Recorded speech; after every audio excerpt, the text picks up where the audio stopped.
Good morning student. मैंने आपको बोला था एक्सरसाइज 7.2 में मैंने क्वेश्चन नंबर 38 कराया था, बोला था फोर्थ और फिफ्थ आप करने की कोशिश करेंगे। क्वेश्चन नंबर 6 देखिए, मैं क्वेश्चन नंबर 6 बता रहा हूँ आपको। चार वर्टाइसेस दे रखे हैं, parallelogram taken in order, find the value of x और Y. Question number 6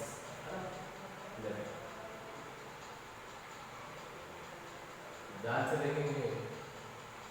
A B C D चारों के वर्टाइसेस इसमें दे रखे हैं। क्या दे रखे हैं? 1 2 4 वाई, दूसरा दे रखा है x6 और 3 5। ये चार वर्टाइसेस दे रखे हैं। आप देखिए, इसका डायगोनल ए से सी होगा और इसका क्या होगा? बी से डी होगा डायगोनल। ठीक है, तो आप देखिए यही दे रखे हैं वर्टाइसेस। एक बार चेक कर लेते हैं 3 5। ठीक है, सबसे पहले हम क्या निकालना है? हमें इसमें find the value of x और y दे रखा है, एक पैरेललोग्राम दे रखा है। ठीक है, आप देखिए ध्यान से मेरी बात है। a से c तक के डायगोनल, अब a से c तक के डायगोनल क्या है हमारे पास? 1 2 और क्या है? x 6। यही है कोऑर्डिनेट, ये हमारा x1, ये y1, ये x2, ये y2। अगर x एक्सिस निकालता हूं मैं तो क्या हो जाएगा कोऑर्डिनेट? इसके फॉर्मूला कौन सा लगेगा? x एक्सिस वाला कौन सा? x एक्सिस के लिए x1 प्लस x2 अपॉन में 2 और y के लिए y1 प्लस y2 अपॉन में 2। ये फॉर्मूला लगेगा y1 प्लस y2 अपॉन में 2।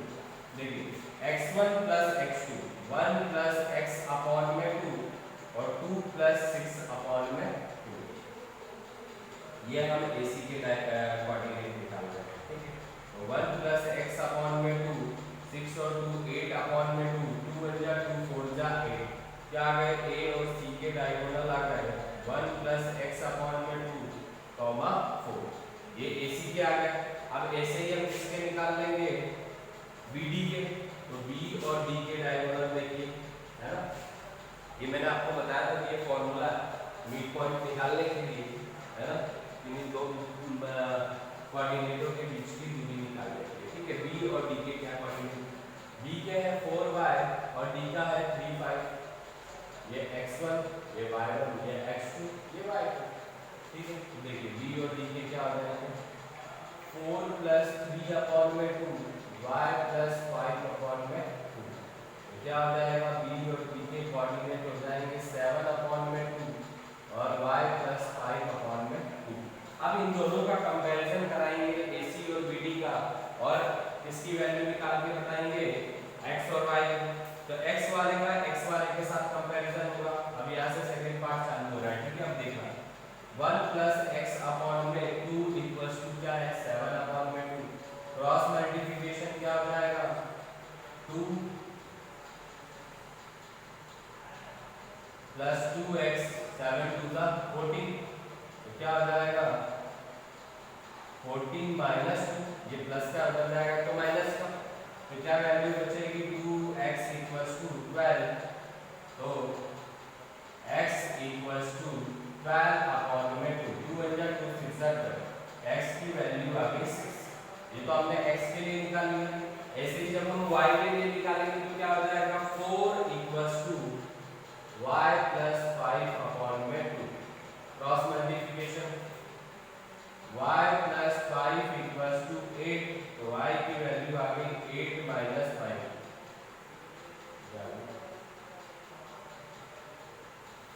ये x और ये y। ठीक है, क्लियर है? तो आपको ऐसे ही निकालने थे। मैंने x और y फाइंड आउट करके बता दिया आपको। नेक्स्ट क्वेश्चन लेंगे। अब हम देखेंगे इसमें नेक्स्ट क्वेश्चन नंबर 7। हमें कोऑर्डिनेट ऑफ A निकालना है। AB is the diameter of a circle which centre is, centre दे रखा है इसका। देखिए देखिए क्या बोल रहा है नेक्स्ट क्वेश्चन, क्वेश्चन नंबर 7 में ये A है, ये सेंटर और ये B। सेंटर और B दे रखा है, A इस बार नहीं दे रखा है। AB is the diameter of a circle whose center is 2, -3 और ये क्या दे रखा है हमें? 1, 4। क्या दे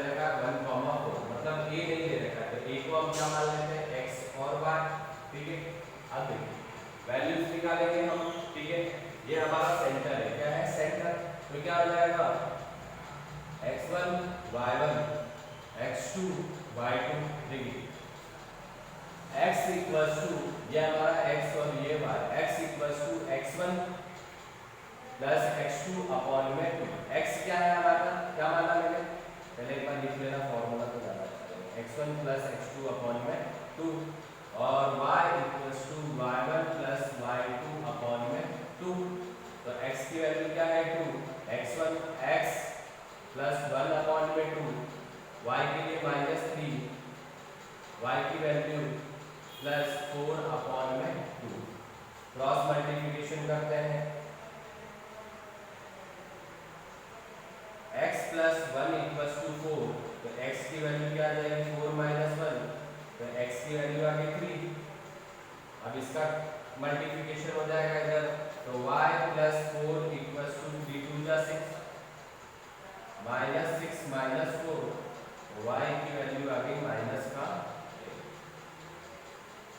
ठीक है, ये मैंने x और y निकाल के आपको बता दिया, ठीक है, क्लियर है। नेक्स्ट क्वेश्चन लेते हैं, क्या आ गया, x का कोऑर्डिनेट 3 आ गया और y का क्या आ गया 8। नेक्स्ट क्वेश्चन है इसमें बहुत इंपॉर्टेंट क्वेश्चन है, इसमें आपको a और b दे रखा है, हमें रेशियो नहीं दे रखा है, तो हमें क्या निकालना है, रेशियो बताना है इसमें, ठीक है। 9 सेगमेंट ऑफ AB, ठीक है, कर सकते हैं।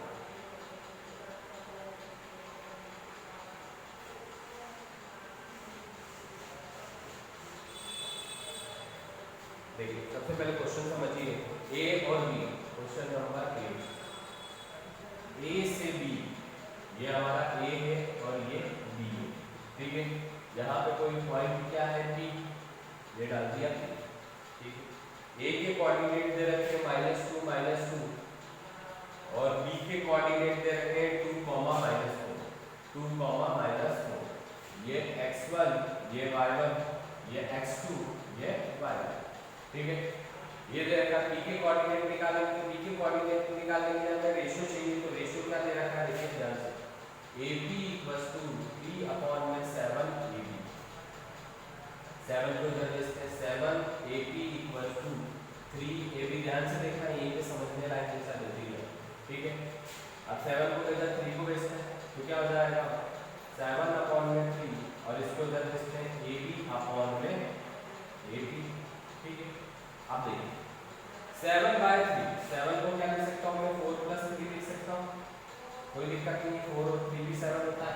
AB, अब AB कहाँ से कहाँ तक की दूरी है, पहले आएगा AP और AB, तो इसको लिख सकता हूँ AP + AP, ऐसे भी लिख सकता हूँ मैं अपॉन में AP, ठीक है। AB को क्या लिख दिया AP और 3, ये भी लिख सकता हूँ मैं।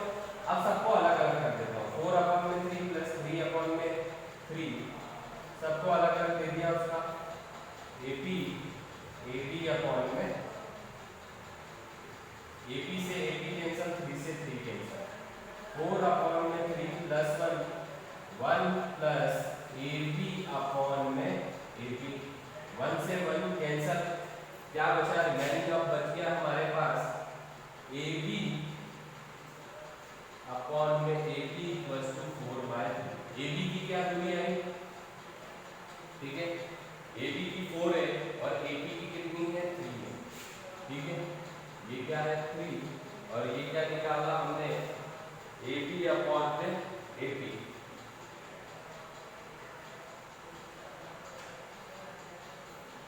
AP प्लस PB,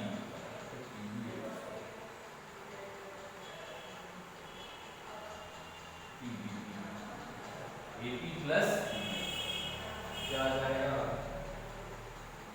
PP की दूरी आ गई 4 और AP की दूरी क्या आ गई 3। अब ये देखिए हमारे M1 क्या हो गया, M1 हो गया 3 और M2 क्या हो गया 4। बस वही फॉर्मूला आपको लगाना है और करना है। सबसे पहले किसके लिए, x एक्सिस के लिए क्या होता है, x एक्सिस के लिए M1 x2 M2 x1 upon में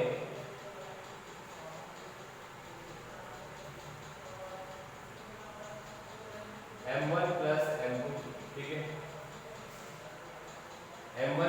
वैल्यू है 3, x2 की वैल्यू है 2, m2 की वैल्यू है 4 और x1 की वैल्यू क्या है माइनस का 2 अपॉन में 3 प्लस 4 सॉल्व कर लीजिए।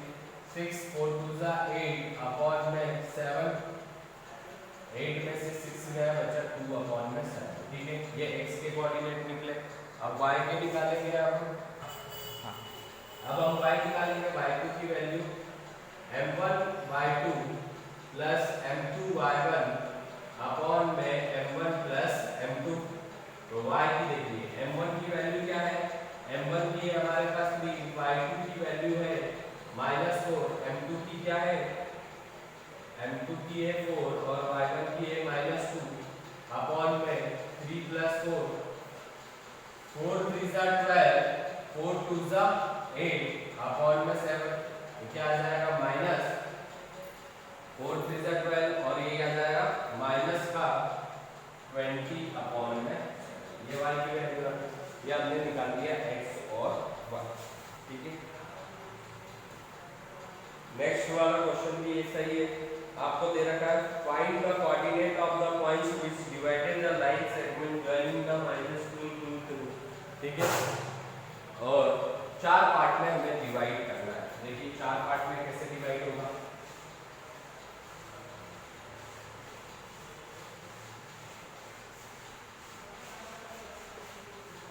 ठीक है, बहुत इंपॉर्टेंट क्वेश्चन बताया था मैंने आपको, ध्यान से देखना। 4 पार्ट, इसके पहले वाला बहुत इंपॉर्टेंट था क्वेश्चन, ए बी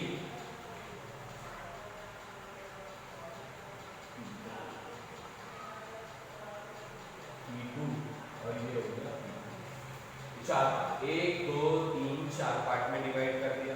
कोऑर्डिनेट क्या दे रखे हैं -2 2 और b के क्या दे रखे हैं 2 8। देखो सबसे पहले तो हम बीच वाला निकाल लेते हैं कोऑर्डिनेट। ठीक है, क्योंकि अगर इसको थोड़ी देर के लिए हाइड कर दें तो AB का मिड पॉइंट क्या है P3, तो P3 निकालेंगे किस फॉर्मूले से, x1, ये हमारे लिए x1, ये y1, ये x2 और ये y2। तो जब हम P2 निकालेंगे तो कोऑर्डिनेट किसके लेंगे, AB के, है ना, ध्यान रखना है। तो क्या लेंगे P3 निकालने के लिए -2, यहां पे मत लिख, कोऑर्डिनेट ले रहे हैं -2 2 2 8, x1 y1 x2 y2। क्या हो जाएगा P3 के कोऑर्डिनेट -2 + 2 अपॉन में 2 और 2 + 8 अपॉन में 2।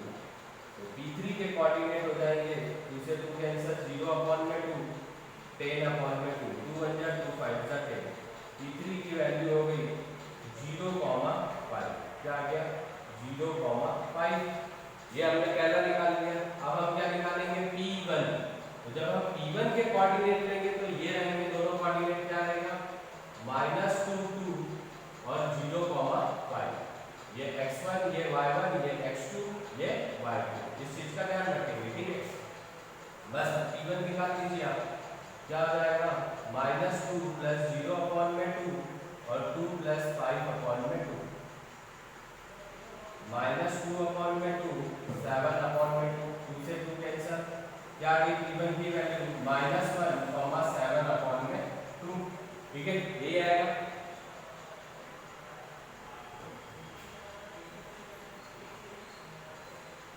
तो इसके कोऑर्डिनेट क्या आ गए -1,7 अपॉन में 2।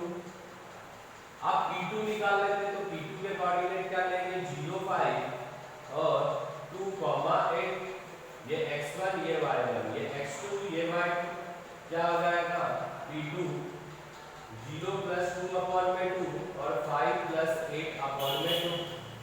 P2 की वैल्यू हो जाएगी 2 अपॉन में 2, 14 अपॉन में 2, 2 1 जा 2 1 जा। P2 की कोऑर्डिनेट हो गए 2 1 जा 2 7 जा 1, क्या आ गया इसका 1, ठीक है। ये हमने तीनों कोऑर्डिनेट निकाल लिए जो हमें दिए हुए नहीं थे। 4 पार्टों में डिवाइड था। सबसे पहले सेंटर पॉइंट निकाला, उसका सेंटर पॉइंट निकालने के बाद से क्या करा मैंने, उसको आपने देखा, सेंटर पॉइंट निकालने के बाद से मैंने उसको दोनों के अलग अलग निकाल लिए। ठीक है, तो इस चीज का ध्यान रखेंगे आप।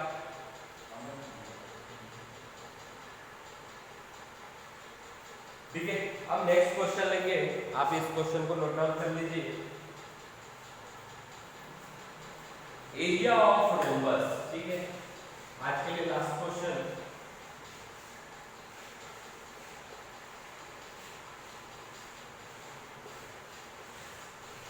देखिए एरिया ऑफ रोम्बस की बात करते हैं हम, क्वेश्चन नंबर 10, ठीक है।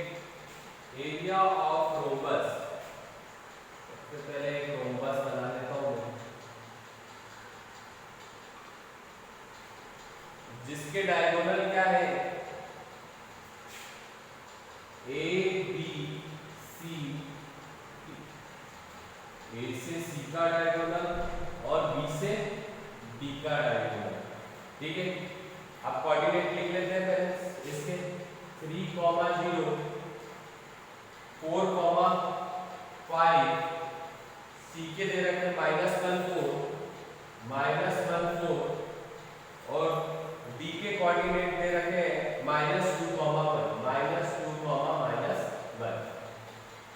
ये हमें कोऑर्डिनेट दे रखे हैं, ठीक है। सबसे पहले तो इसमें नीचे फॉर्मूला भी दे रखा है आपको, तो हम सबसे पहले क्या निकाल लेते हैं, इसके डायगोनल।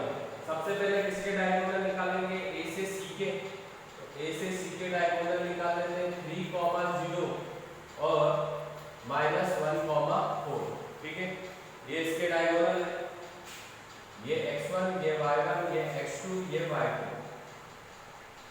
लगा देंगे इसके फॉर्मूला, x2 - x1, -1 - 3 का होल स्क्वायर, 4 - 0 का होल स्क्वायर, क्या हो जाएगा, AC के -4 का होल स्क्वायर और इधर 4 का होल स्क्वायर, 16 + 16 32, क्या आ जाएंगे, AC के कोऑर्डिनेट आ जाएंगे 32। अब एलसीएम के थ्रू आप निकाल लीजिए, 32 को क्या लिख सकते हैं, 2 1 जा 2 6 जा 2 8 जा 2 4 जा 2 2 जा 4, जिसकी पेयर बन रही है वो भैया बाहर, तो AC को हम क्या लिख सकते हैं, 4√2 भी लिख सकते हैं, ये हो गया। अब ऐसे ही किसके डायगोनल निकालेंगे हम, BD के, तो B और D के डायगोनल, B के कोऑर्डिनेट है 4 5, -2 -1, x1 y1 x2 y2, formula BD के -2 - 4 का होल स्क्वायर, -1 - 5 का होल स्क्वायर, ठीक है। अब देखिए -6 का -6 का 36 + 36, ये हो जाएगा 72। अब 72 को हम कैसे लिख सकते हैं, तो मैं बता देता हूँ आपको, क्या लिख सकते हैं, BD = 6√2, ठीक है, ये लिख दिया हमने।